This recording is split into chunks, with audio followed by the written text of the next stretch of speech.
कभी सोचा है कि पत्थर भी कुछ कह सकते हैं? सदियों से हमारे सामने खड़े ये प्राचीन मंदिर, ये सिर्फ इमारतें नहीं हैं, इनमें एक ऐसा ज्ञान छिपा है, एक ऐसा विज्ञान जिसे हम शायद भूल चुके हैं। तो चलिए आज इसी भूले हुए ज्ञान की गहराई में उतरते हैं और शुरुआत करेंगे कुछ ऐसे अजूबों से जिन्हें देखकर लगता है कि ये अपने समय से कहीं बहुत आगे थे। सवाल तो यही उठता है ना, कि आखिर 1000 साल से भी पहले ये सब किया कैसे गया। जरा इस नंबर को देखिए, 80,000 किलो। बस एक पल के लिए सोचिए, ये कितना भारी होगा। ये वजन है बृहदेश्वर मंदिर के शिखर पर रखे सिर्फ एक पत्थर का, और इसे 216 फीट ऊपर पहुंचाया गया, वो भी बिना किसी मॉडर्न मशीन के। मतलब आज भी दुनिया भर के इंजीनियर्स इस बात से हैरान हैं कि ये हुआ कैसे। और कहानी सिर्फ पत्थरों की नहीं है। दिल्ली में चलिए, वहाँ लोहे का एक खंभा है जो 1600 सालों से खुले आसमान के नीचे खड़ा है और उस पर आज तक जंग नहीं लगा। कमाल है ना। लेकिन जो बात इन सबको और भी ज्यादा खास बनाती है वो ये है कि ये सिर्फ इमारतें नहीं थी। असल में ये एक तरह के बहुत ही जटिल उपकरण थे। इन्हें बनाया ही गया था ब्रह्मांड के साथ, यानी कि यूनिवर्स के साथ तालमेल बिठाने के लिए। जैसे कि गुजरात का मोढेरा सूर्य मंदिर, साल 1026 में बना ये मंदिर इसका एक बेहतरीन उदाहरण है। इसकी दीवारों में सिर्फ पत्थर नहीं बल्कि पूरे ब्रह्मांड के राज छुपे हुए हैं। कैसे? देखिए, ये मंदिर असल में पत्थर से बना एक बहुत बड़ा कैलेंडर है। इसमें जो 52 खंबे हैं वो साल के 52 हफ्तों के लिए हैं। हॉल के जो 7 हिस्से हैं वो हफ्ते के 7 दिन बताते हैं, और तो और इसके बेस में बनी 365 आकृतियां साल के 365 दिनों का हिसाब रखती हैं। और ऐसा सिर्फ मोढेरा में नहीं है। कोणार्क के सूर्य मंदिर का पहिया वो एक बहुत ही सटीक सनडायल है, मतलब सूर्य घड़ी। ये इतनी सटीक है कि मिनट दर मिनट का सही समय बता सकती है। और अगर सबसे बड़ी मिसाल देखनी हो तो जयपुर के जंतर मंतर में सम्राट यंत्र को देखिए। ये दुनिया की सबसे बड़ी पत्थर की बनी सूर्य घड़ी है। ये सिर्फ 2 सेकंड के फर्क से एकदम सही लोकल टाइम बता सकती है।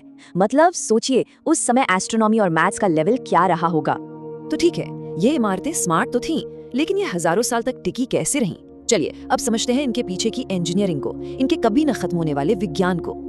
और यहाँ एक बहुत ही हैरान करने वाली बात सामने आती है। इन बड़े बड़े पत्थरों को जोड़ने के लिए किसी सीमेंट या चूने जैसी चीज का इस्तेमाल हुआ ही नहीं। तो फिर सवाल वही है, आखिर ये टिके कैसे रहे? इसका जवाब है इंटरलॉकिंग सिस्टम। मतलब पत्थरों को ही इतनी सटीकता से काटा गया कि वो एक दूसरे में एक पजल की तरह फिट हो गए। इससे जो ढांचा बना वो मजबूत होने के साथ साथ लचीला भी था। इतना लचीला कि भूकंप के झटकों को भी आसानी से झेल जाए। और सिर्फ ऊपर ही नहीं, इनकी नींव यानी फाउंडेशन वो भी कमाल का था। सिस्टम देखिए, सबसे नीचे हाथी के सिर जितने बड़े पत्थर, उनके बीच की खाली जगह को कंकड़ों से भरा गया। फिर उसके ऊपर घोड़े के सिर जितने बड़े पत्थरों की एक और लेयर, और सबसे ऊपर कसकर बिठाए गए स्लैब्स। और इस तकनीक का नतीजा, सिर्फ 5 फीट गहरी नींव पर भी आसमान को छूते मंदिर बना दिए गए। वापस बृहदेश्वर मंदिर पर आते हैं, जहाँ इंजीनियरिंग के और भी नमूने हैं। इतने भारी टावर का वजन कम करने के लिए उसे अंदर से खोखला बनाया गया। और डिजाइन की बारीकी तो देखिए, दोपहर के वक्त 216 फीट ऊंचे टावर की परछाई जमीन पर पड़ती ही नहीं, वो टावर के बेस पर ही सिमट जाती है। अच्छा, और दिल्ली वाले लोहे के खंभे का राज क्या है जिसमें जंग नहीं लगता? असल में वो कई चीजों का मिला जुला असर है। एक तो बहुत ही शुद्ध लोहा, दूसरा उस लोहे में फास्फोरस की मौजूदगी, और तीसरा दिल्ली का सूखा मौसम। इन सब ने मिलकर लोहे के ऊपर एक ऐसी परत बना दी है जो उसे जंग से बचाती है, एक तरह का नेचुरल प्रोटेक्टिव कवच। तो ये इमारतें सिर्फ मजबूत ही नहीं थीं, ये अपने आसपास के माहौल, अपने पर्यावरण के साथ जीती थीं। चलिए अब देखते हैं कि कैसे ये इमारतें सांस लेती थीं। आपने ये पत्थर की नक्काशीदार जालियां तो देखी होंगी। इन्हें जाली कहते हैं, लेकिन ये सिर्फ खूबसूरती के लिए नहीं थी। नहीं, इनके पीछे भी एक कमाल का साइंस काम करता था। होता ये था कि जब हवा इन बारीक छेदों से होकर गुजरती थी तो उसकी स्पीड बढ़ जाती थी और तापमान कम हो जाता था। इससे आज की साइंस में वेंचुरी इफेक्ट कहते हैं।